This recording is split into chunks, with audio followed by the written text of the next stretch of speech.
You're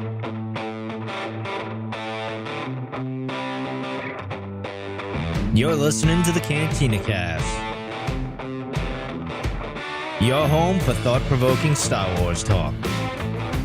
Join Albert and Jonesy in breaking down the latest news, trailers, movies, and of course, your favorite characters from a galaxy far, far away. Hello, everyone, and welcome to the Cantina Cast. My name is Albert Padilla, and this is episode 250, Rex Part 2. And joining me tonight is none other than the Captain Cantina Cast himself. Please welcome Captain Jonesy to the show. Jonesy, how are you doing tonight, sir? I'm doing well, man. My ways are effective. You will follow them. You will follow my orders. Well, thank you, General Krell. So glad that you could be here tonight. And tonight marks a very momentous moment in the history of the show, because not only are we going to be closing out our showcase here on Captain Rex, but we've hit a staggering 250 episodes tonight. So wow. Yeah, big deal. But before we get started, we thought we'd reflect a little bit on this historic event. And to do so, I'd like to bring on someone to help us out. So if you're an avid listener of the show, you may recognize our third host tonight. He's been on a couple shows. And of course, in the show's history, he's not only a former host, but he's also the show's producer and creator. And I'm speaking none other than the Dark Lord of podcasting himself. Please welcome back to the Cantina Cast, Mike Rondo. Hey, guys. Hello. How are you? It's good to be back. Yeah, it's good to be back in my old familiar place here. It's fun times. This should be fun. Now, I know you're all asking, what the hell am I doing here? What are you doing here? Because I retired, and I'm still retired. This is just a special thing because, well, it's 250.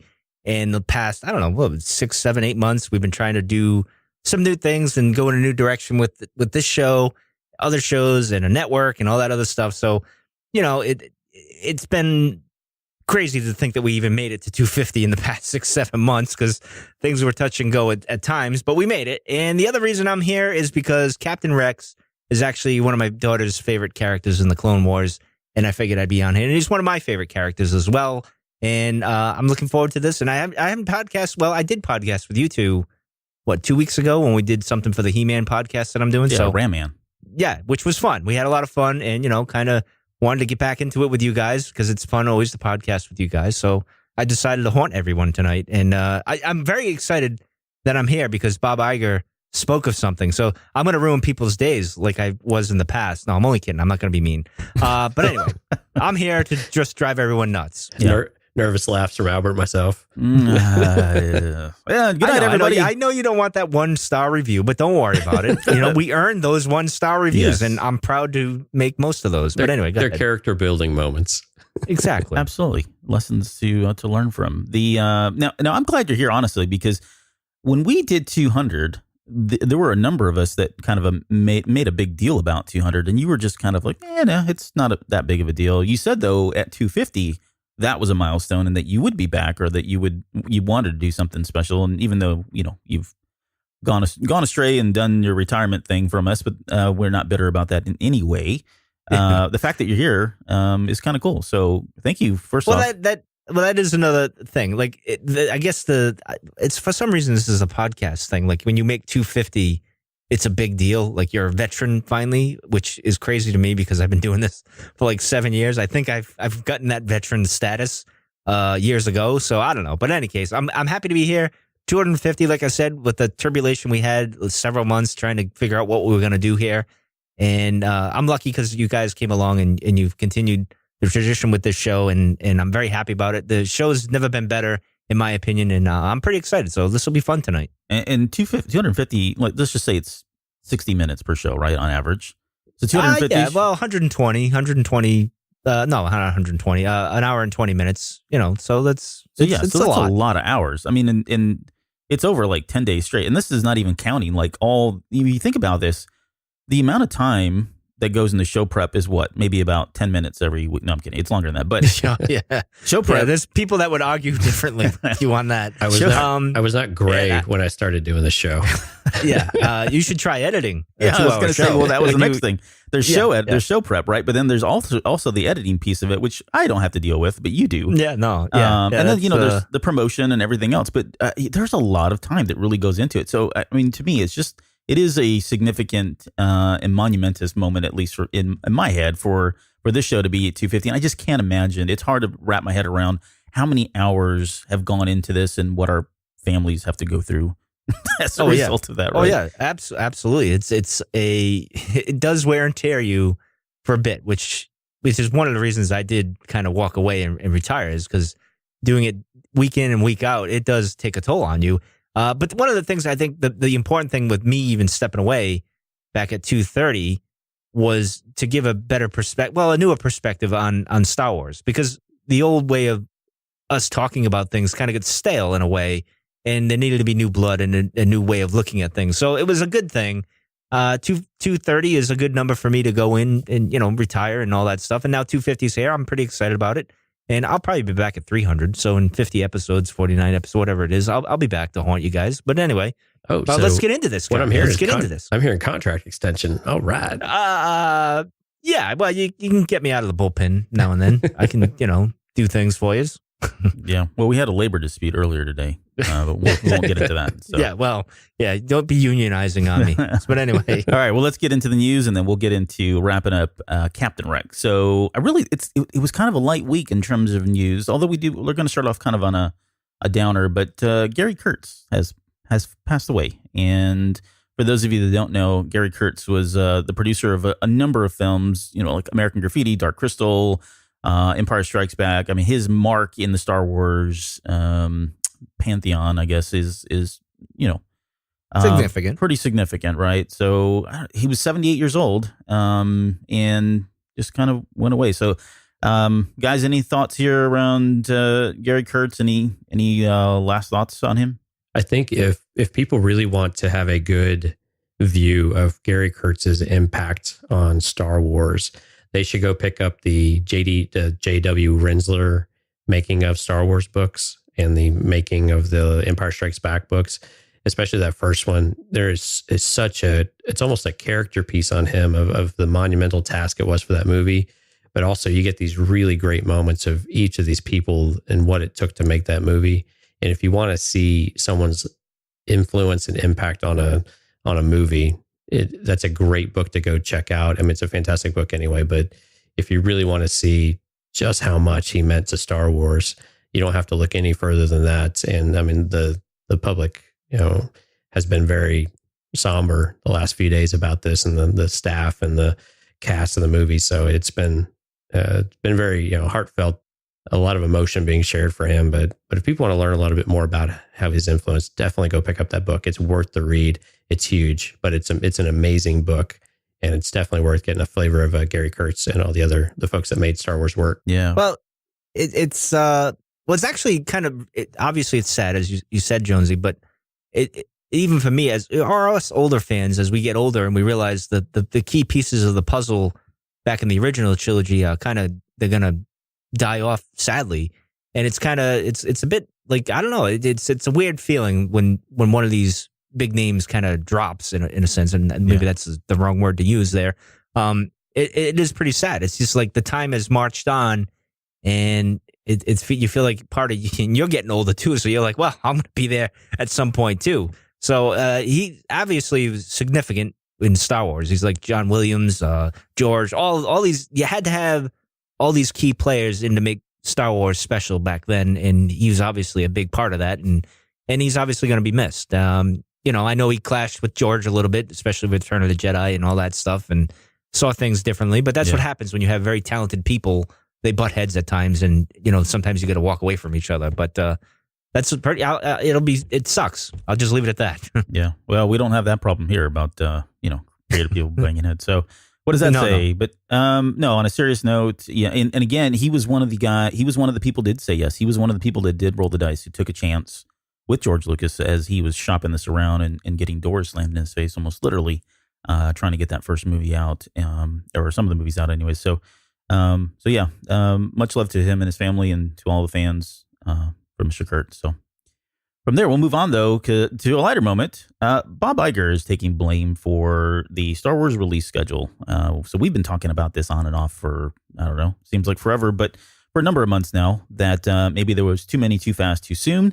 We've talked about and speculated whether or not this was, the right decision, was what was being driven behind it, what were the motivating factors in the schedule as it came out. Because for some, maybe, I don't know, I won't throw myself in this. It didn't feel too aggressive. Maybe in retrospective, it is. I always kind of put Disney in the forefront of that and just determine that, as much as they do, as much as they're able to do and handle, that this wouldn't be an issue. But nonetheless, he is, I think he came out recently and just kind of said, hey, we're kind of pumping the brakes here a little bit, and I'm the one to blame for it all. So does this change anything, Jonesy, in the way of what we should expect to see at this point? Because I think we've already heard that, they may be retooling things, but and here we are now 3-4 months since that came out, and now we're getting maybe an official confirmation. Or what changes here? Nothing really changed. Actually, his statement shouldn't be that surprising, because there were interviews that came out around the time of Force Awakens and after Force Awakens with Bob Iger directly,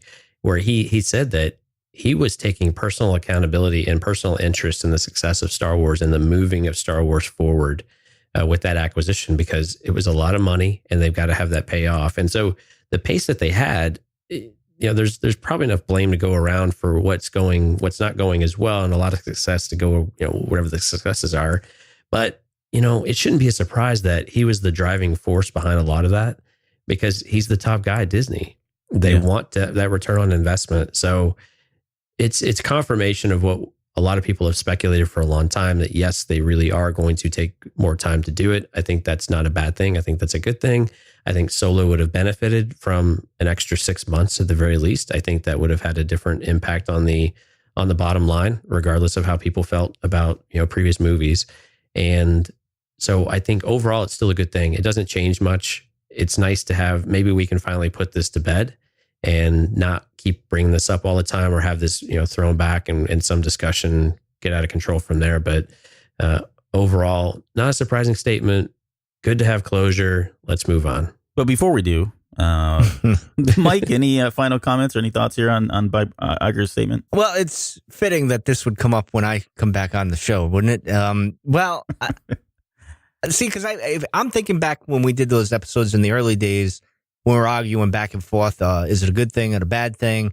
And I always said, it's not, Star Wars is not Marvel, where you could pump out a movie every year or whatever. Star Wars has that mystique and that specialness about it, and it's like a religion, so to speak, to use a substitute word there, or whatever you want to call it. Yeah. It means so much to so many people, and it's not like where it's Marvel, where like they do something different, be like, yeah, all right, we'll complain about it, but it's not. But maybe I'm wrong, because I'm not big into Marvel, but I like the movies and everything.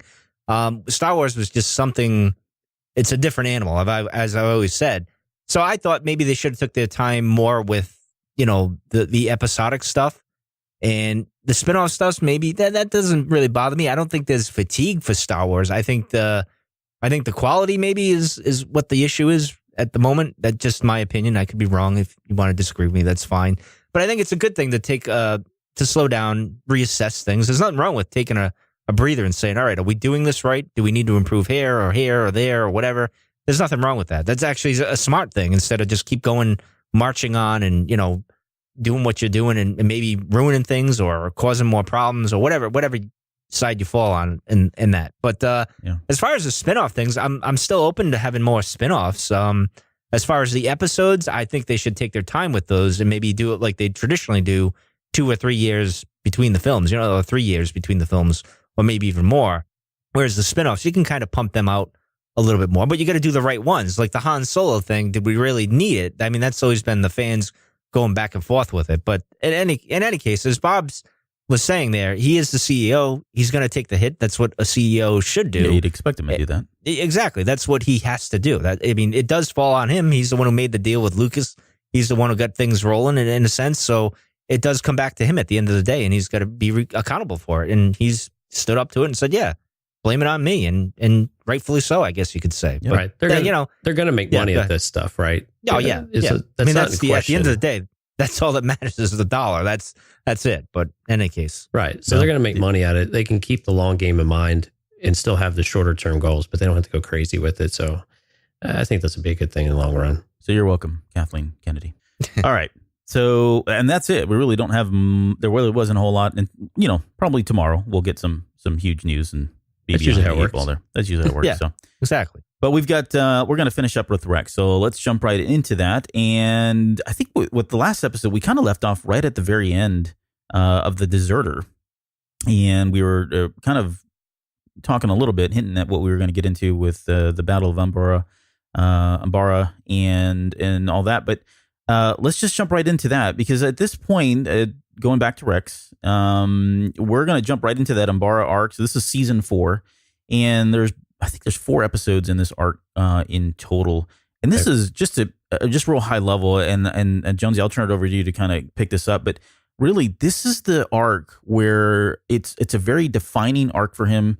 There are a lot of challenges that I think even in real life, and many of us if you've ever led a team or a group of people as a leader, manager, whatever it is, you can relate to a lot of what's happening in here. Of course, lives weren't at stake and all of that, but he's really challenged. He's really pushed, stretched in a lot of different ways as a leader in this arc. And it all stems from this jerk face named Krell, right? The Jedi Krell. So just kind of some initial thoughts there on this particular story arc and Rex's, some of what Rex goes through in this arc. This was actually, it surprised me how difficult it was to watch this arc.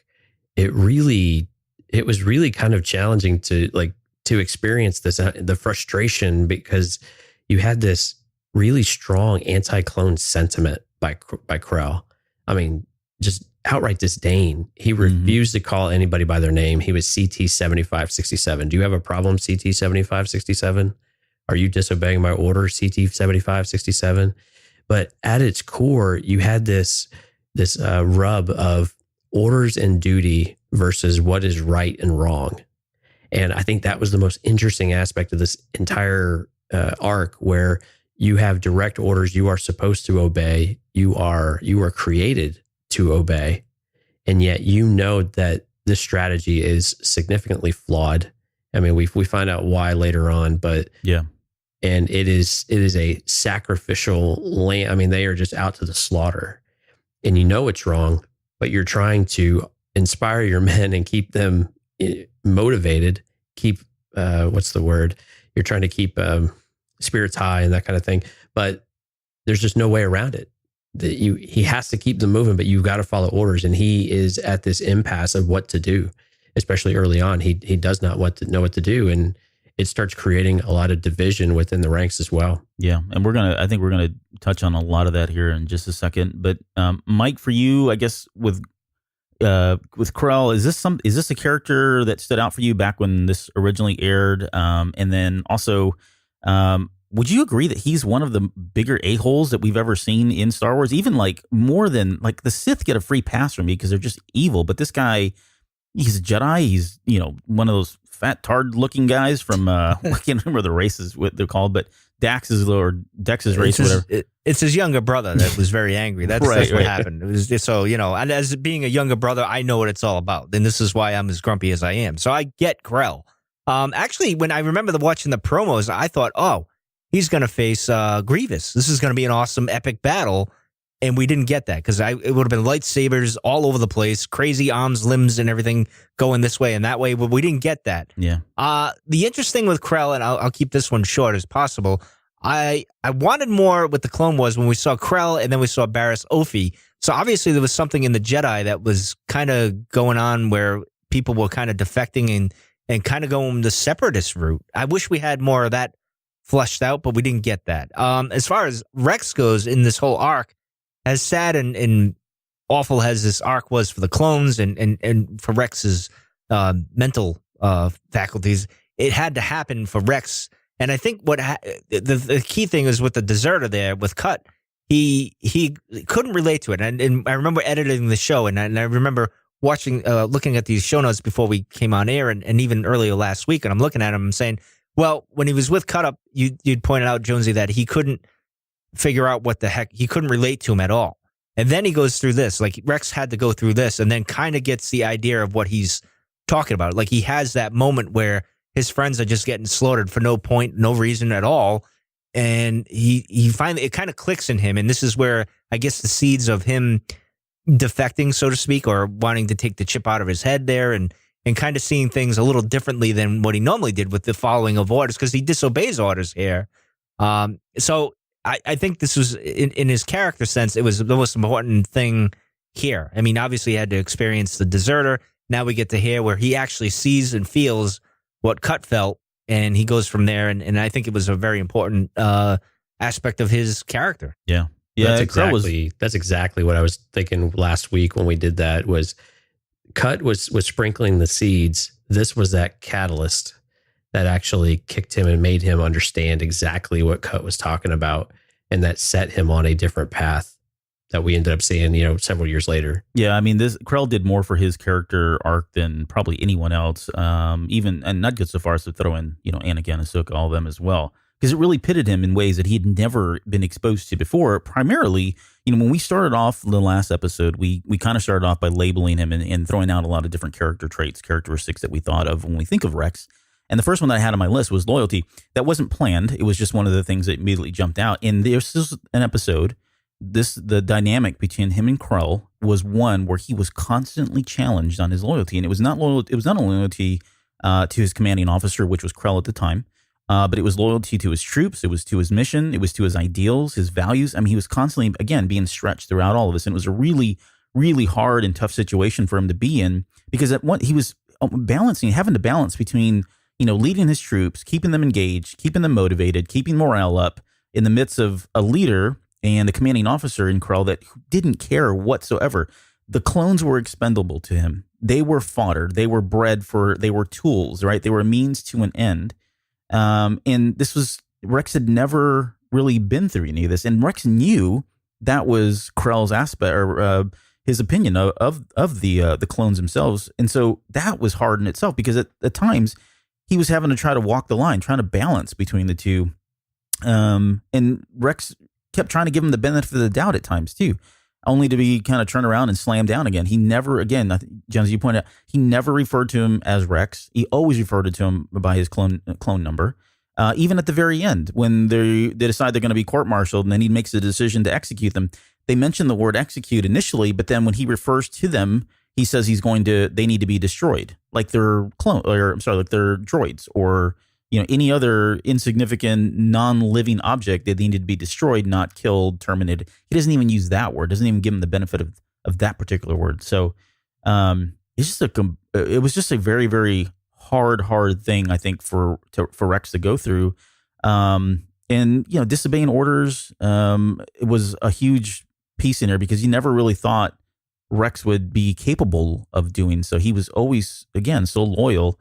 But there were some good examples in here where he went, he did have to go against these orders. He eventually just kind of made up things and went against it all, in completely. But I think one of the bigger moments in this particular series is when Krell decided, just kind of at a whim, that it was time to execute Fives and Jesse, right? So they were trying to concoct a plan where they were going to get into these Umbara ships and take out the trade, the supplies and the trade, or whatever, the additional troops and all that. And because they pulled it off, but in response to that, he decides that he's going to kill them. So Jonesy, for there, I guess, is this something with Rex? I mean, I can't think of another time where we saw him just defiantly, turn a blind eye or disobey orders from his general. But you got to think that in that moment, he knew something was wrong. He knew there wasn't something right here with Krell, and there was probably more at play here. He did. And what was interesting is he wasn't quite ready to commit, though, to outright disregard of orders. So he was still doing things, like you point out, by omission and kind of complicit approval. And he was allowing these things to happen, although not sanctioning them. And I think they were trying to take down a shield or something like that, right? So they could actually not get massacred. I think they were stuck in the base and they were going to get overrun. So it was a risky move. But at that point, they had so little to lose. So why not?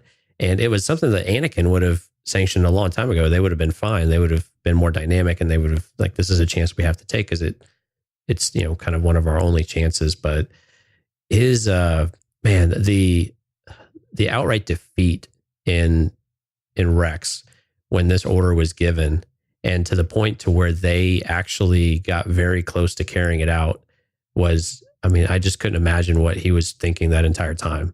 I don't know how he stood there. I mean, and again, he argued about it with him, and every time he did, I mean, Krell was very close to just taking it out on him too and putting him right there on the line with him. Yeah.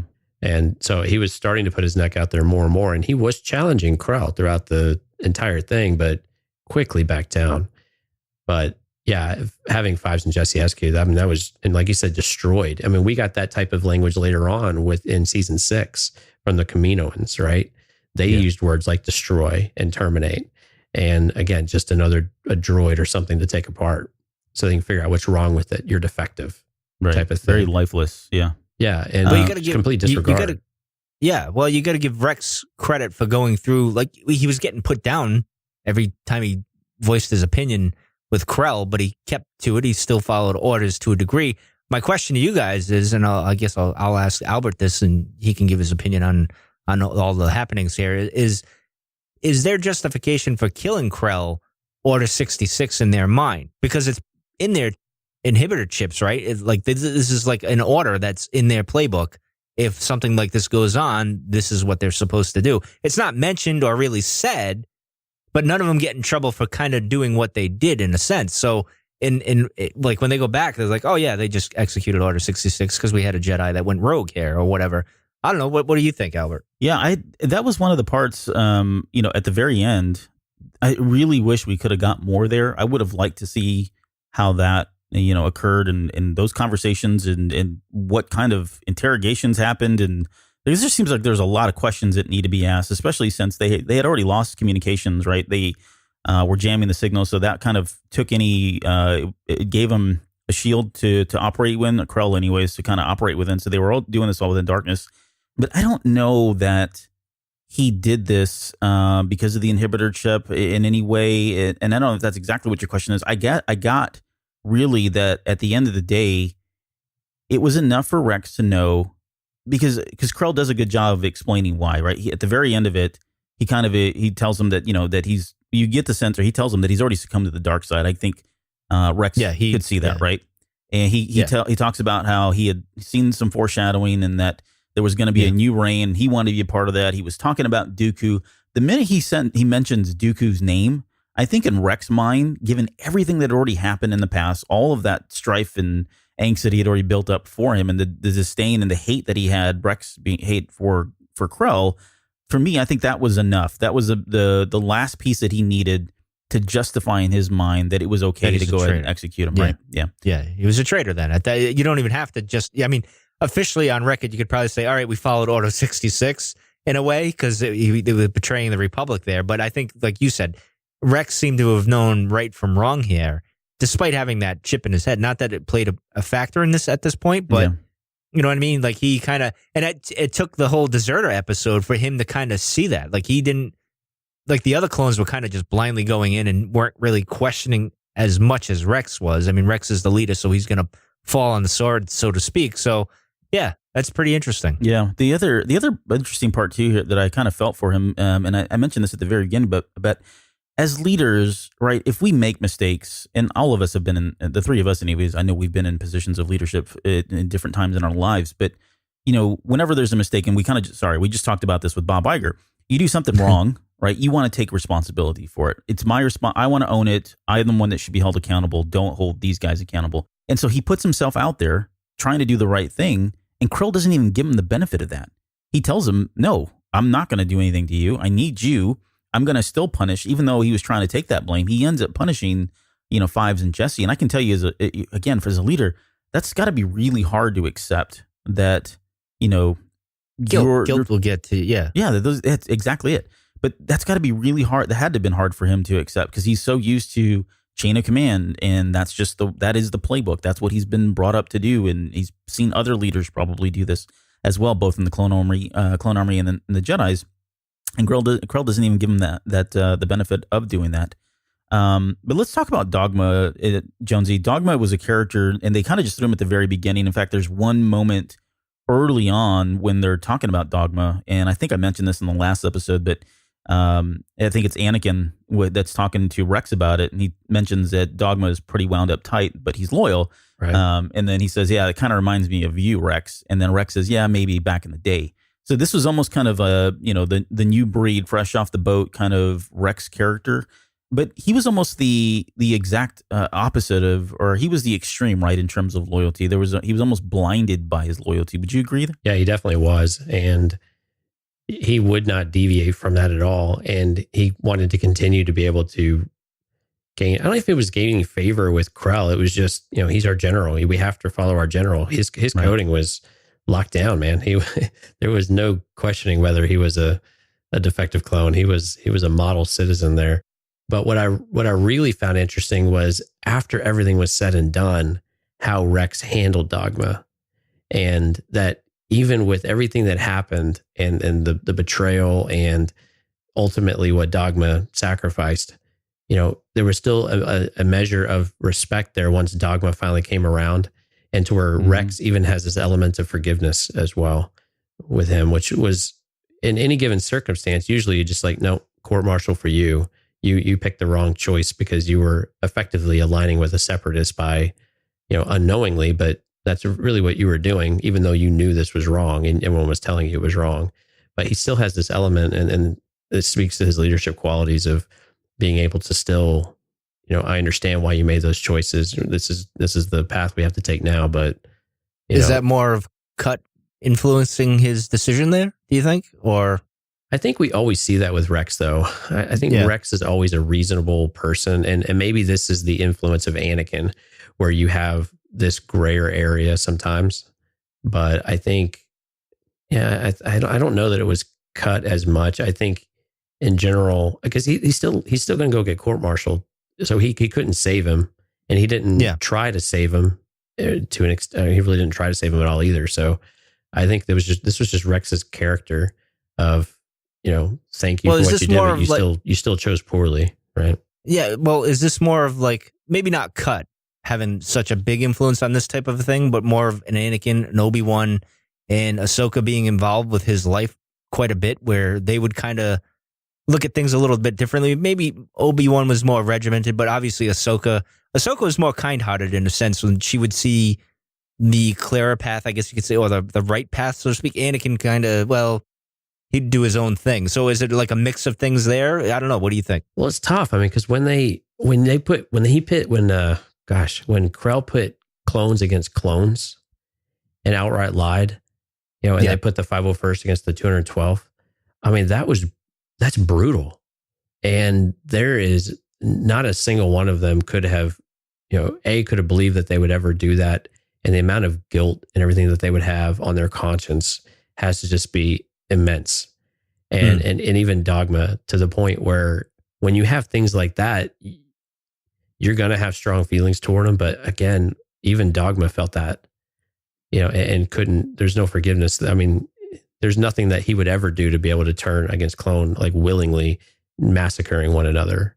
And I think when you take all that cumulatively, then it makes sense to kind of compartmentalize a little bit with Dogma to say he was way wrong. But, I don't know that the Jedi had a lot of influence on that. I think they do try to be just, but at the same time, the Jedi are also operating with rather clear boundaries of what's right and wrong and what the consequences are. Yeah. I would say that at least in that moment with Dogma, I do think that Rex looks at him as a younger, more naive version of him. And that may be part of the reason, right? As leaders, sometimes, that's fair. Yeah, right? Sometimes as leaders, people make bad decisions, and the lesson of what they go through is enough for them.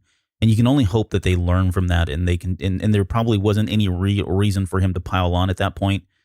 He'd already, his fate was sealed. He was already going to be in trouble for everything that already happened. But I don't think Rex really had it in him at that point to do anything more than just to say, you know what, this is probably punishment enough, and hopefully he'll learn from this and be a better clone thereafter. But going back to that 501st and the 212th, that was a hard moment to watch in this series, because it was really hard. It was this whole arc really is kind of dark compared to a lot of the other Clone War episodes we get. And we really this was the first one that I remember that kind of gave us a sense of war is hell kind of thing. And they don't really play with that too much in the Clone Wars because of the audience. But there were moments like this, particularly this whole entire arc. And we kind of mentioned it in the last episode, but the opening moments and the way it's shot and framed, and you really do get this, again, a sense that war is hell. But this was the first real indication that Rex's intuitions were right all along, that there was something, again, more going on with the general, because, who in their right mind, as dark as that is, there's something else had to be there. It wasn't just, it was more than Krell hates clones, right? He pitted two clone units, battalions, whatever, against one another for the sole purpose of killing each other. And so that has to be coming from a dark place more than just, again, the idea that they're just fodder or expendable.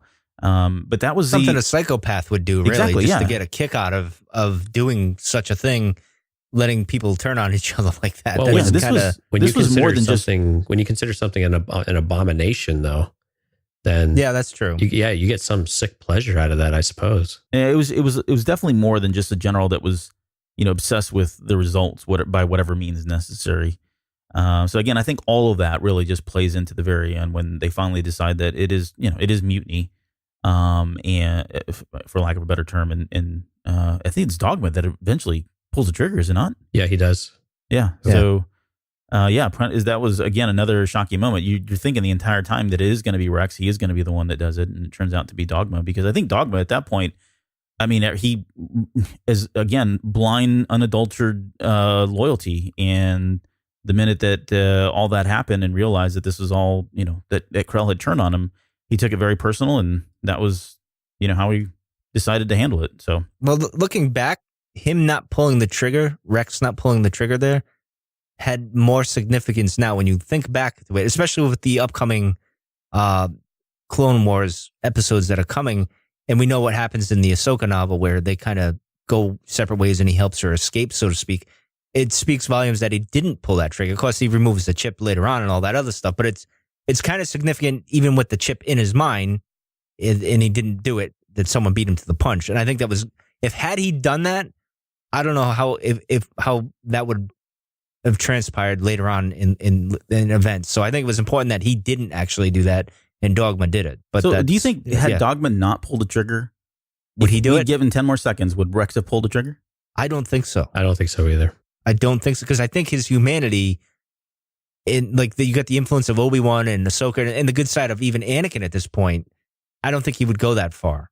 Like Anakin, if Anakin showed up, Anakin would have done it for him. But yeah, but I don't think, and that would have been interesting too, but I don't think Rex was going to do it. I think he would have froze, and then Krell would have got the upper hand and did what he did and all that other stuff. And Krell Krell is kind of saying that, right? Right before the trigger's pulled, he's saying he's already telling him exactly how this is going to play out. Basically, saying that he's soft and he's not going to be able to do it. Correct. And then he's probably right. And then Dogma does the Han Solo on Beckett, and everything's good, right? See, look at that reference. That was a good one. See, but I don't think Rex was going to. I don't think it's really, that wasn't his character to just take out the. I think because Rex holds the Jedi in such esteem, such a high thing. I don't think he could even do that. Even a bad Jedi like that. Like I don't. But anyway, we'll continue. You still want to keep Rex somewhat pure, right? Yes, exactly. Pure of heart and of spirit. And so you're right. There's no way they would have written this to allow him to pull that trigger. Someone else had to do it. It made sense for Dogma to do it because now he's got this ultimate betrayal and all of the guilt on top of it, to where he's got just true despair. And the only thing that he can do to make it right is to just end it and then accept his fate. Any other, Jonesy, any other final episodes on the Umbara episodes before we move on? An amazing arc. I strongly recommend people go watch this one if they haven't seen it. It can be a little more adultish, but fantastic arc. Definitely worth the watch. This is why they wrote Clone Wars, was for stuff like this. Yep. Yeah. This is the model series. So let's move Onderon to Onderon, which is a name I always goof up. To be honest, you know how I you? Yeah, no, I know, because I say Yoda the wrong way, or Leia you did that one well. It's usually Yoda, well, but Well, who knows? It depends when the Rhode Island side of my brain wants to work, and the normal side wants to work. It depends. Yeah. So in any case, but I usually goof up on the names, as we know. But this is a significant arc now in hindsight because of what we see in Rebels, where obviously Rex learns how to be a rebel, basically, or terrorist, depending on your point of view. Yeah, well, and that's one of the things. Yeah. So, I mean, because they kind of throw these names around, and so that we're talking about season 5 here, and just what ends up happening is the Jedi finally decide that they need to they want to step in, but they don't want to win the war for them, which is really what they're supposed to be doing, I guess. But anyways, well, this is kind of like, I don't mean to cut you off. This is kind of like with Dark Disciple doing something shady that they normally, and this is more deterioration of the Jedi way. Status quo for them at this point, right? Correct. They're well within their operating borders. Exactly. But they decide that they're going to go ahead and just send out. So they send Ahsoka, Anakin, who's it, Kenobi, and Rex down to Onderon and kind of train these insurgents / I don't know, terrorists, rebels, patriots, resistance. They throw all these freedom names fighter, out. whatever, whatever you want to throw in there. Yep, and really, I think Yoda says they're just supposed to go down there, train and observe, and they obviously do more than that. Wink, wink. Right, but then they end up protecting at some point.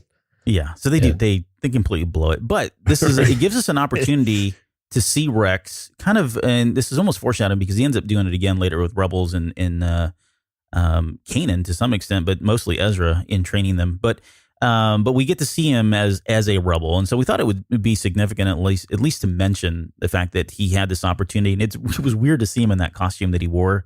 He's got the goggles on. I liked it actually. I didn't know. I thought it was pretty cool. Yeah, I didn't know it was him until they called him out by name. No, well, I mean, I liked it. I thought it was the importance of this, other than him learning to be a rebel and training rebels or whatever you want to call them. Is the fact that he got a chance to actually shine him and Ahsoka really almost as a team, really, because Obi-Wan and Anakin were kind of sitting back and just kind of watching the kids do what they do. You know what I mean? So in a sense, this was good in that sense that we get to see Rex kind of again. Well, he did that with the Umbra arc as well, right? Yeah. So this is just showing more of his character and his strength as a leader, really. So yeah, no, it was good, and it was really cool because. And there's really not a whole lot of Rex in this series. So, I mean, I think there's 4 episodes in this particular arc. Right. And it's really focused on Ahsoka and Lux and, of course, the love story. The love story that's there. It's a really good Ahsoka arc as well. Yeah. But so Rex is early. He's in there early on. But what was really neat is we get to have these moments where he's explaining how to take down the tanks, how to take down Deca droids, and you go back and you look at the episodes, and well, you can just remember, you go back and watch some of the older episodes, and they use these tactics, and they've always used these exact same tactics. But it was just neat to see Rex out there saying, "Here's how you roll the whatever it is, a detonator into the droid decals, and this is there's 2 hatches, and you've got to take out both of them, and all that." It was just really neat to see that kind of. Rex going through explaining the tactics of what they've done all those years past that we've seen them do in the Clone Wars. But there was one particular line that I thought was interesting because this keeps coming up, and we talked about it in the last episode. It's a reoccurring theme, a reoccurring statement, if you will, with the clones. But there is a moment in there where Lux is speaking to Saw, right? So not even Rex or anybody else, but Lux is speaking to Saw, and he mentions that we always have a choice. And this is, again, it keeps coming up. It's a recurring statement, and we're going to see it again in the very next arc and later on with the Rebels group. They keep talking about this choice, free will, that kind of thing. But any other big highlights, big moments that stood out for you guys in this? Again, he's not in this a whole lot. It's mostly up at the beginning. It's front loaded there with Rex. But anything else that stood out for you? It was good to see the military aspect of Rex, in more of a civilian setting and just training people up. I think that was just kind of neat. It's a different flavor of him with out of the armor, kind of more real and more, kind of guerrilla based tactics. Yeah. It was just something a little different. I just like the change of pace for him. Yeah. And well, it goes back to kind of like Rookies too, like that feel a little bit, at least to me. Yeah. But go ahead, Albert. No, I was going to say in my head, in Rogue One, when they're in that market area and they employ those guerrilla tactics, it was, for me, it was like, this is, you could argue that is just an extension because that is Saul Guerrera's tactics, right? He trained it. Where did he learn it from? Well, he learned it from Rex. So it's kind of a neat little tie-in if you want to. Well, it's interesting to see that from the Grand Army of the Republic perspective too, of being able to adapt your tactics to that type of environment, and which you wouldn't expect a massive army that runs on orders and has quite the numbers. Yeah. To be able to do some of that. Now I'm trying to think of my order of the Clone Wars.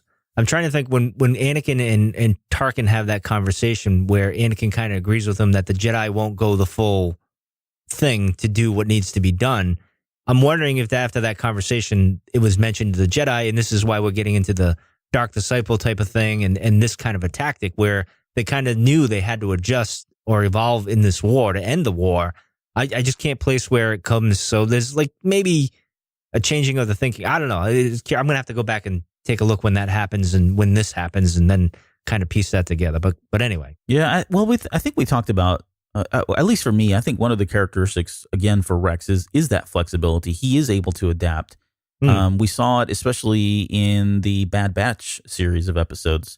Those guys were not operating by any playbook that he was familiar, even up until that point. But yet he was still able to acknowledge that, hey, there are other ways to accomplish this, accomplish the goals.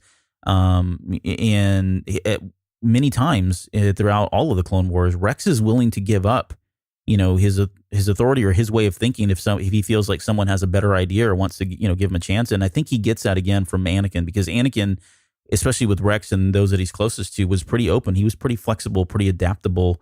Later on, I don't want to steal our thunder when we get into the Rebels discussion, but when Rex is reflecting on Anakin, he mentions that the Jedi he fought under used the Force and combined that with his wit, right? And I think that's kind of the ultimate lesson that he got. That's one of the big takeaways that he had in being lucky to be under Anakin is that adaptability, that flexibility, the malleability there to be able to just kind of roll with the punches and take advantage of the situations, whatever comes your way, kind of thing. So. Well, that was the perfect clone for Anakin, and I think that was the perfect general for Rex. Correct, It just worked out that way, and it's good that it worked that way. Well, let's get into the premature activation of Order 66, and what we're talking about here is season 6. So this is we're in lost episodes or lost at missions. This point, Yep. Lost missions, yeah. But this is around a character named Tup, and we won't get into the first episode because there's really not a whole there. But essentially, at the very end of that very first episode, there, he ends up Tup is a clone that kind of malfunctions and kills Jedi. Is it I think it's Tiplar. Tiplar, yeah. Yeah. So he kills her, and there's something wrong with him. They take him back to the Kaminoan. Kaminoan. It's a very odd word. Yeah. They go back to the home planet there, and they determine that there's something. First, they think it's a tumor, and then it turns out at first it's a disease. No, it's not a disease. Then they determine, well, maybe it's a tumor. It turns out this is where we get the first sense that that there's an inhibitor chip, and the inhibitor chip malfunctioned, and it kind of sparked Tup to kill Jedi Tiplar. And from there, Fives is really connected to this episode, and this arc is really it's pretty good. There's some slower moments, there's some better moments, but it's really mostly focused around Fives and him finding out that there's something larger at play, and that this goes up to the highest level with Chancellor Palpatine. In that there is every one of the clones is kind of fixed with this inhibitor chip, excuse me, and it could go off at any time. And he's concerned that, all of the clones could turn on the Grand Army and the Jedi and everyone else at any time. And fast forward a couple episodes in this arc, we get to a point where he is, Anakin and Rex have been sent out to confront him because he's on the run. This is Fives. Fives is on the run. He knows that this is going on. He's starting to go kind of crazy. He's already had his chip removed, and he's trying to make a case. He wants somebody to listen to him, that there's something big going on here. And he ends up trapping Anakin and Rex in, I can't remember the stasis fields. Yep. Ray shield, thank you. Or something like that, right? He traps them in there, and he starts confessing to them. And right about that time, there's a squad of troopers that come in. They see Fives there, and they end up killing Fives, thinking that, he's on the run at that point. But this is a pivotal moment for Rex, because if you watch those scenes very carefully, especially at the very end, when Fives is talking about it, he keeps referring to a dream. You can see it on his face. They did a really good job with the animation, but you can see Rex looking around, not because he's almost looking around with very distinct eyes of, I know what he's talking about. There is probably something here. You couple this with everything else that's happened to him, even going back to some of the older episodes that we covered in the last episode, like the deserter and all that doubt about what's really at play here, what's the point of the war and that kind of thing. But this was another significant moment where for him, he changes, and this is he ends up pursuing this. I don't think we get more of that. I think in the Ahsoka novel it mentions it, but I guess so. I'll kind of stop talking here. But Jonesy, for I guess in this moment, in this particular scene with Fives, not only with the death of Fives, which is kind of tragic, but how big of a moment was this for Rex in knowing that, or at least getting that doubt in his mind, no pun intended, that there was something else here that may be playing into a bigger long game type plan from Palpatine. Yeah, the impression that the Clone Wars gives us over numerous episodes is that Fives and Rex have a more close relationship than many others in Rex. I think Cody and Rex probably have a close relationship as well, but with Fives and Echo, there was an extra bond there with Rex in particular, and maybe some with Cody, but I think more with Rex. And so and the interesting thing though is it doesn't seem like they must not talk about this. The nightmares are finally over, is what Tup said to Fives, and then Fives, when he removed it and before he died, he started saying the same types of things. But it's clear that the clones do not talk about this for some reason, and so that's interesting that they don't. They're all experiencing this, but either they don't believe that it's true or they just don't think too much about it because it's always been there. But it was that moment of awakening in Rex, so you could definitely see it, because you're right. He looked around, is like, whoa, like you have this too? And I mean, he wanted to deny it, but the more he thought about it, he's like, yeah, it's always been there. What does that mean? And is it more like they don't talk about it? It's like when my dad went to Vietnam and experienced all that and he came back, they just don't speak of it really. Yeah. It's like a post-traumatic thing. Like they've all obviously experienced war and dealt with war, and they deal with it in their own ways. And they all have like my father had his flashbacks and everything. And I assume it's something like that. So they all probably think it's that. I'm sure they have it in their mind, visions of killing Jedi and all that's to come in the future, but they're thinking it's like some kind of a dream or something like that. That's kind of how I interpret it. And go ahead. Sorry. No, and I think that's exactly right on. But I'm wondering if it was anyone else other than Fives that would have said this to him, if it would have had the same impact. Because they had such a relationship throughout this series. And I mean, Fives is one of the most beloved characters in of the clones, I believe, because he had so many great character moments throughout the entire series, back on Umbara and in particular, and then in these episodes. But I just wonder if anybody else would have been able to get through to Rex in that way.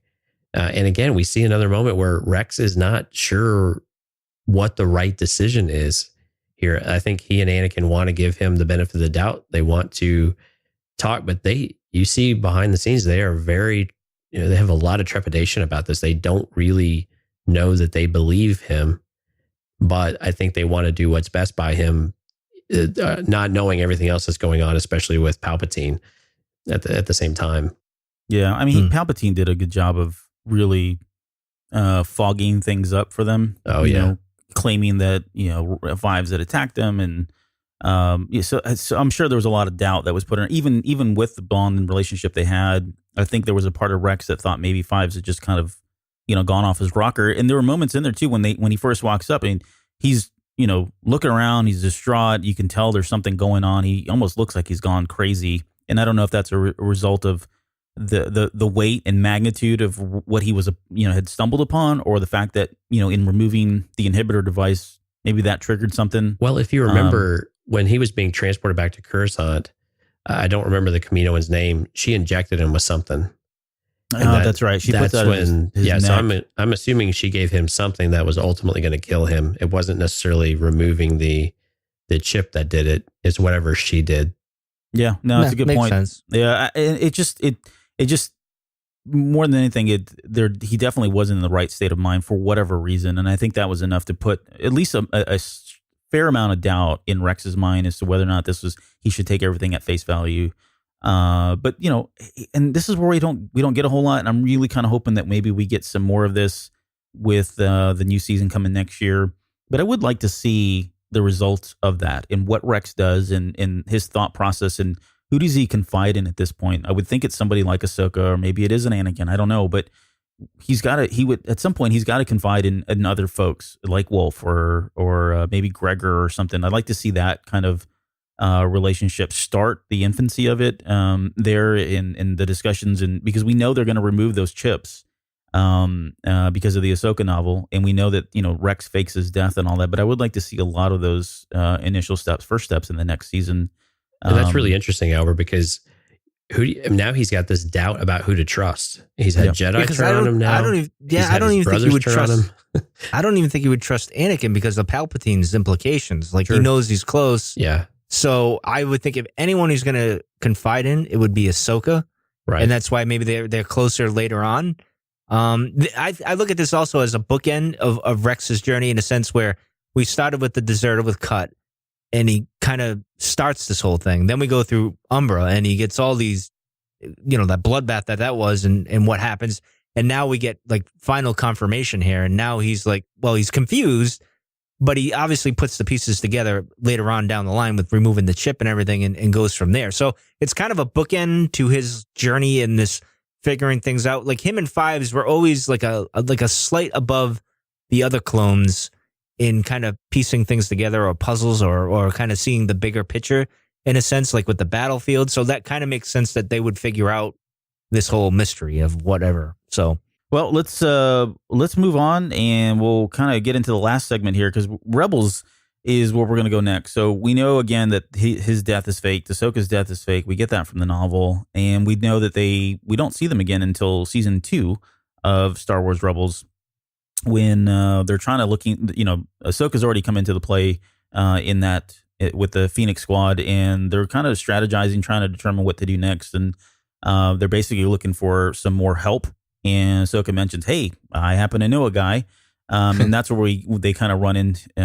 They dispatch who is it? It's trying to think of who all went down there. Kanan, Ezra, Zeb, and I want to say Sabine did. Yeah, Sabine was down there. Sabine did, yeah. Yeah, Chopper and Hera were stuck on the ship repairing the hyperdrive, I believe. Yep. But we get introduced to the old geezers, as they're referred to in that episode. So we've got Rex, we'll talk about him, obviously, because this is his show, but he seems more relaxed in this one now. I've never seen him smile so much. Exactly. He smiles throughout. He's like the happy grandpa that we all have, or hopefully we all had at some point. Well, when you've been through what he's been through, and you survived it, and you're living out with your buddies fishing for giant sandworm things. Yeah. Life is good. Your life is good. You've gone through all of that. I mean, I know he's probably a little sad because of like Ahsoka, and even the one problem I had with Rex in Rebels is that he didn't confront like Vader. Like, he didn't. I always in my mind saw that him and Ahsoka come across Vader, and they recognize his style of fighting and his the way he leads and everything, and then be like, wait a minute, I know a guy that did that. And it kind of puts this shadow over him and Ahsoka, and they kind of trying to figure it out. And then, like, I would love to have seen, maybe not even a confrontation, but where Rex figures it out, and kind of has a problem with it and can't figure out how to deal with it, but kind of resolves it and says, well, that's not the man I knew, almost like Obi-Wan did and all that stuff. I would have loved to have seen that, but we didn't get that, so we'll move on. I kind of like the tension, though, between Ahsoka and Rex as she starts to uncover that mystery. And when you think about it, if they were together, she probably wouldn't want to tell Rex that. And so I kind of like that tension, or the idea of tension. We don't really see it, but the idea of tension between them around that topic, because you're right, he has this very crystal clear image of the man Anakin was, rather than what he's become. Whereas Ahsoka now has this just she's had her world completely ripped apart with what happened to her former master. Because here's the thing. In my mind, Rex and Ahsoka would realize, all right, well, we faked our death, and we were pretty good fighters and everything and smart. Obi-Wan and Anakin were the best of the best. So they had to survive in some way, or shape, or form, in a way. You would think they would think that, but I don't know. I guess because Ahsoka didn't feel his presence for all those years. Who knows what that... I want more on that, like that whole thing, but I don't know if we'll get it or whatever. But continue. Let's get into Rex here. Yeah, it would be interesting, because I don't... I don't know if he'd be. Well, I don't think he would kill Rex because I think he would do exactly what he did with Ahsoka. He said, "There's no reason for us to be adversaries," and kind of let him be, unless he crossed them and he had to do it. But, I don't see him doing it either. I was thinking more about Rex though, and what that would do. I think it would wreck him. I think that would be the nail in the coffin for Rex. Like I think it would just destroy him. Yeah, because he holds Anakin in such high regard. I mean, that's all he does. He just in Rebels too, in that season too, when anytime he refers to the generals, the Jedi, the past, the ways, and all the grandeur of the war, for lack of a better term, that he feels there was, it all comes from him. I mean, he just he's glowing and glowing, going on and on about how amazing Anakin was. I think it would really just kind of cripple him, take him to his knees. That's why I can't wait to see. I can't wait to see what the catalyst is for Rex to actually leave the army.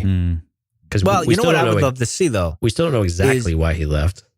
Well, it's true. I would like to see. Well, yeah, you're right. We didn't see any. Well, I really want to see, because obviously Luke's in the picture at this point at the end, like when we get to the Return of the Jedi and all that stuff.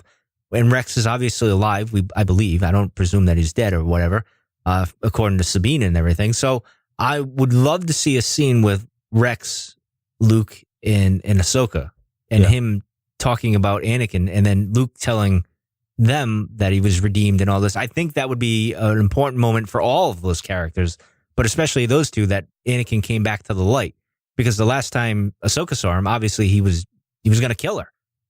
And Rex probably had no idea that he was evil, and then maybe he finds out he's evil, but then realizes that the good man that he was always there, and he came back to the light. That'd be an interesting scene.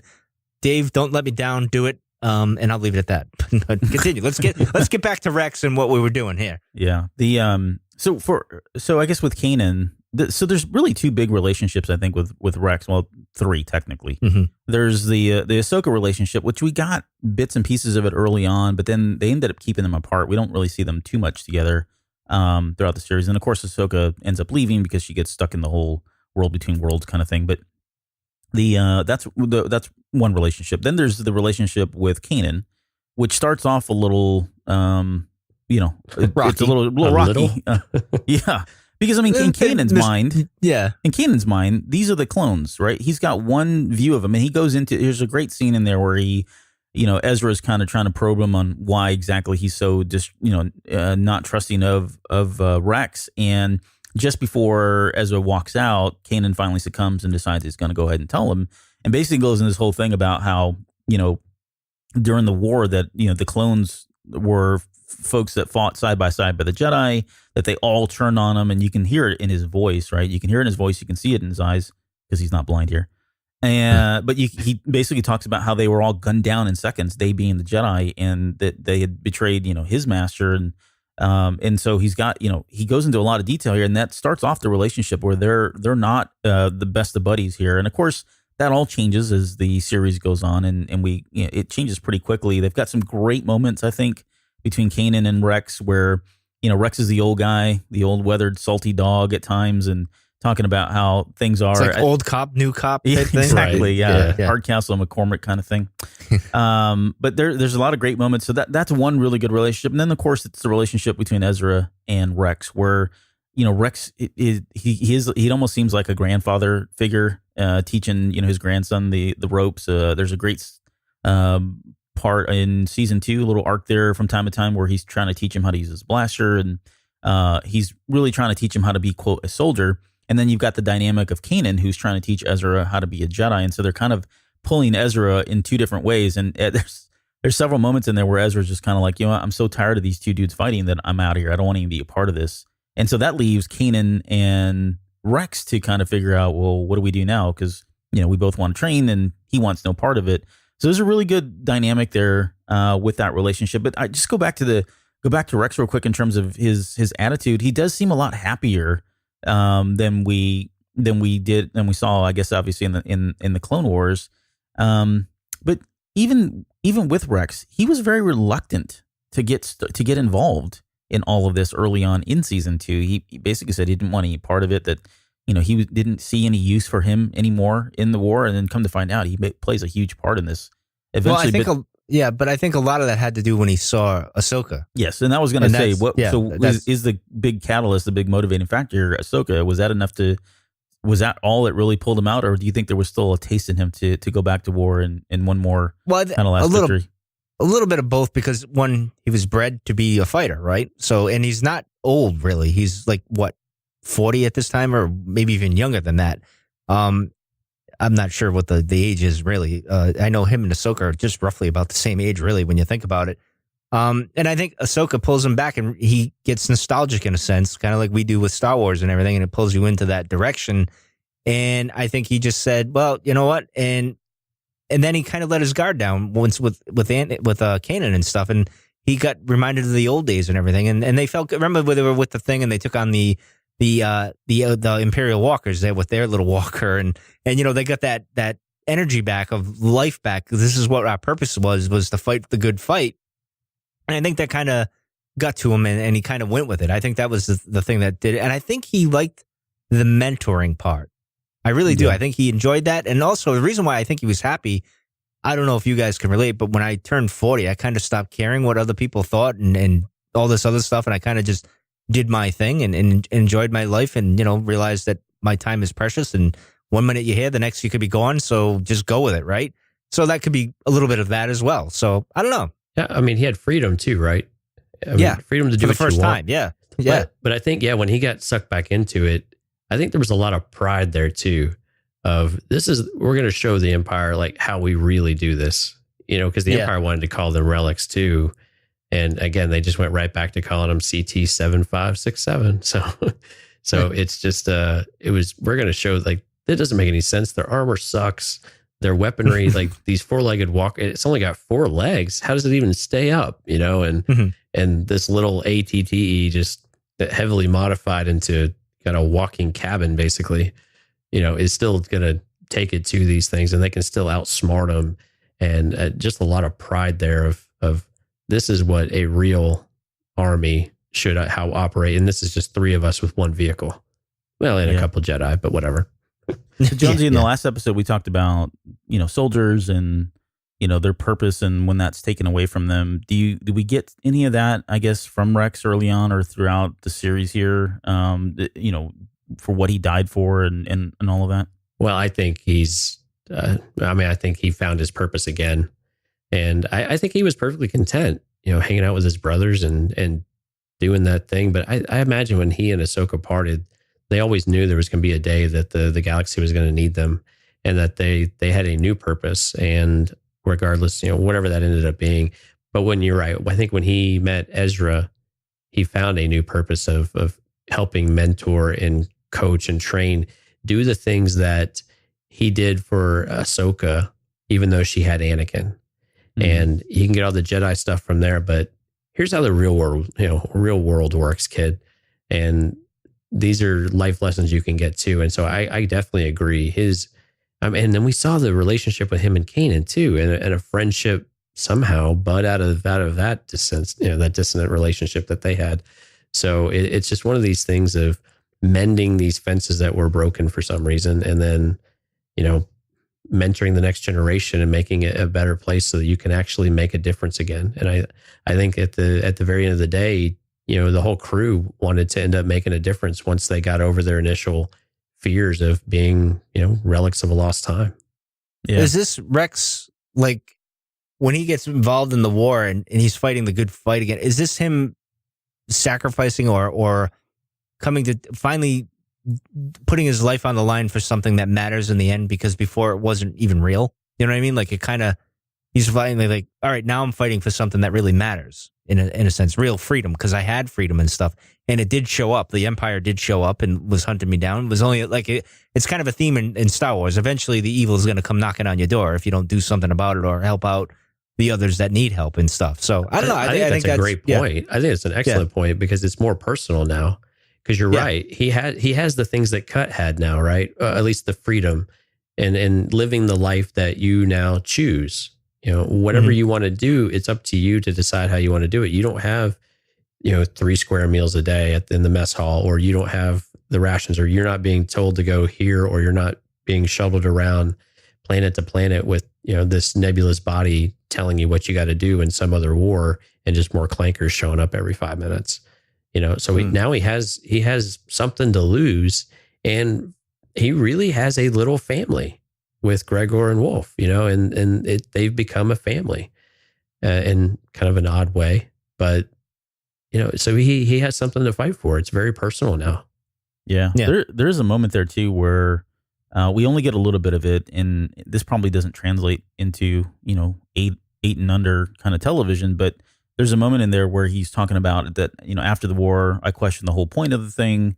He said all those men died, and for what? And Ezra has a really good response. He basically says maybe they died for what they thought was right. Right? It's not even about whether or not you were fighting for the good side, the bad side. The point of the war, the purpose for them was really that they were doing the right thing at the time. So great wisdom and, from an insight from somebody that's, 10 years old or whatever Ezra is at that time. There's also, we get some callbacks too in this as well with, there's at one moment, Rex is reflecting back on, again, the great Jedi, and he mentions to Kanan that the best leaders lead by example. And it's something we talked about early on in the last episode is, we both agree that Anakin and Rex were very similar in this fashion, that they were always the first to lead. They led by example, literally, with their troops. And these are things that, he's passing on to Ezra. And it is a big foreshadow because that's exactly what happens later on. That is the moment, the defining moment for Ezra in this whole series is when he finally decides to lead by example, almost again, and we'll turn this into an Ezra episode, but really against everyone else's will, in changing the plan and saying, you know what, I'm going to take ownership of this. I'm going to lead and save everybody at the very end. But you got to think that some of this was kind of implanted into Ezra early on by Rex, which, you could argue is an extension from Anakin himself. Yeah. Which is kind of cool. And then there's one other thing that just stood out for me, that there's a moment there where I think they went to go get medical supplies. And it's Rex, it's Kanan, Ezra, and I believe it's but they're walking and they're talking about he's talking about clankers, and it's a really cool moment because they pick up a clanker head and Rex has got his helmet on with. He's always looked weird because he had the helmet on. He was kind of chubby. Then he didn't have a shirt underneath, so you could always see his skin, which was just a weird look for me. But anyways, there was a cool moment in there where he mentions Kanan has a great moment where he's talking about Rex to Ezra, and he tells him that Rex has been through a lot, that battles leave scars, some that you can't see. And when he says that, it really makes me think of everything that happened to him in the Clone Wars and a lot of what we've already discussed in this particular episode, but just, the fact that he's been through all of that and he's got all those experiences. Mike, earlier, kind of what you were talking about with your father, and there's some things that, he doesn't talk about, things that he does, things that, he's seen that others haven't seen, some of the ones that we've, again, talked about in this episode. But it was a really, really great moment that for Kanan, of all people, to kind of reflect on, Rex and the sensitivity of him as a veteran, even though as happy as he is, this guy's been through quite a bit. He's lived a lot. He's seen a lot, both, good and bad. So, and that kind of ties in with what the son said to Ahsoka when he says the chains are easy. It's what's going on. And you know what I mean? When he said whatever he said there, it's kind of the same thing. It's all up in your head where the battle really is. But anyway, continue, sir. Yeah. Well, we've only got really one last thing. And I thought, we'd maybe just kind of talk about the moment where we get to have Ahsoka and Rex reunited. And it's kind of at the tail end there of that particular arc, the very first arc of season 2. But they don't really say a whole lot. I mean, they don't need to. They don't need to. Yeah, no, they don't need to. The music is great, by the way. Sorry, no, go ahead, Jonesy. Rex was really hesitant, though. Did you get that feeling where he was actually hesitant? She went after him and embraced him. But I mean, he was very welcoming of it, but he seemed like maybe he wasn't sure what to do. Because this is what I hope we get that moment. Like I'm like with as I said before, I think on CAD, when we did that 500 years ago, which we will do again. I promise you, our Patreon listeners, is where we need to see that moment where they part ways. And I wonder if he feels that one little bit of guilt, like I let her down and I left her and I shouldn't have left her. Right. And maybe that's what that is, like a moment of shamefulness.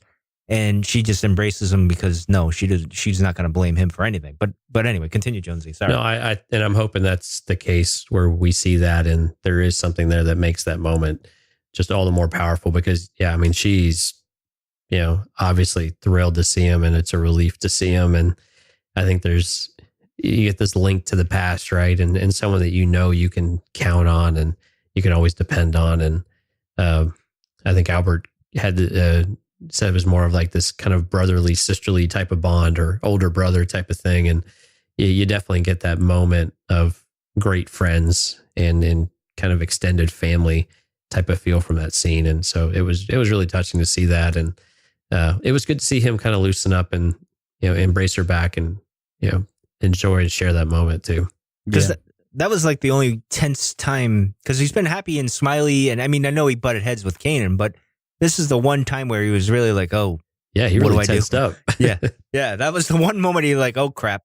And that was it. But Well, and I think I mentioned the last episode, but I've always seen both of those, Ahsoka and Rex, as having grown up. They were both pretty young in their careers and obviously went through a lot, were led by the same leader, learned a lot of things from them. And you got to think that in that moment, I didn't really see it as Rex being uncomfortable or awkward. I don't think he knew where he was or where his place was with her anymore. Because when he walks up to her, he's standing almost at attention, and his first words are "Commander," and then he says, "You got old," right? So he's almost kind of like trying to feel it out, like, okay, what's this going to be like? I'm not sure what she's been through. Is this going to be awkward? And of course, and she responds back, "Had to happen sometimes, Rex." And then immediately she just hugs him, right? So that they kind of come in together as Commander, and they have that they almost default to that relationship that they had in the Clone Wars, and then she breaks it. She's the one that instigates and breaks it and gives him a big hug. He hugs her back and said, she says, "I'm glad you're still alive." Or he says, "I'm glad you're still alive." And she says, it wasn't easy. It's still not. Nothing ever worth doing ever is, right? And that's kind of how it ends. So it almost like there was this kind of barrier that was there. Just they're both kind of keeping their distance, being safe. And then, once she broke it, he realized that, oh, okay, yeah, this is my old friend. This is the person I grew up with, kind of thing. So, yeah. Right. Because she didn't understand why he wasn't responding to her messages either, right? Mm-hmm. She didn't know that they were actively being kept from him. So there was probably a lot of uncertainty in her head, but yeah, it just speaks to her character. She's like, that doesn't matter. You're here now.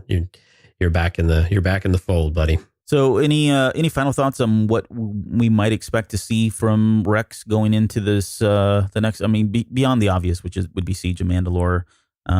We talked about maybe them rehashing Bad Batch, whether it's all 4 episodes or maybe they do a condensed version.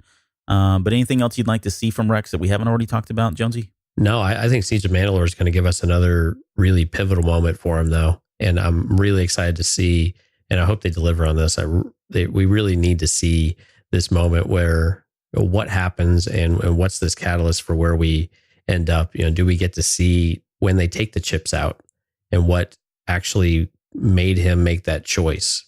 I think those are the scenes that we really need to see and see what forced him to do it. What was the actual catalyst aside from all of these things that have been piling up over time? Was there a single moment that, just finally put him over the edge to make sure that this wasn't going to happen to him and that he didn't lose his free will? And so I think that's the moment I most want to see that we haven't seen yet. And we don't necessarily have the entire story for, and I'm hopeful for it. Bad Batch would be nice to see him, in the mix there, especially with Echo. Again, Fives and Echoes were such great characters in the series, and Rex's relationship with them. And like we talked about a few weeks ago with that episode, those moments alone with Echo make that series worth a watch. And as much for Rex as it is for Echo. And so I really hope that the masses get to see it if they haven't seen it already, because those are good moments in that series. How about you, Mike? You got anything that you're looking forward to seeing with Rex, either in character development or just scenes, moments, that kind of thing? Well, other than what I said earlier, with them parting ways and all that stuff, I would love to see when they do part ways. I would still like to see a little bit more of like Rex and Ahsoka on the run, and maybe Anakin finding out they died, or Vader finding out they died, and maybe getting the sense of his feelings of when it happens. Like, get the hand fist clenching, like he didn't want that to happen, but it happened, and he lost someone else, or 2 more people that he held near and dear to his heart. And the only other thing I would like to an explanation for is why he was never a commander with all this stuff that he's gone through. And maybe someone's got an answer for me. I don't know, maybe one of you guys. But why wasn't he ever promoted, for God's sakes? I mean, he did all these crazy things, and he was certainly well worth being a commander. I don't know. Maybe they didn't do that. I don't know. But I think he gets commander in Jedi. Well, that's not my point. He should have been in the Clone Wars. You know what I'm saying? No, I'm sorry. I was trying to find a way to take it there because I wanted to end on the Nixon versus. Why are we even doing this? Come on, let's do this. No, I don't want to do this because it's Jonesy. Will you indulge me here? I'll indulge you because it's in my contract. Yeah. Well, yes or no is final to discussion. No, it's not.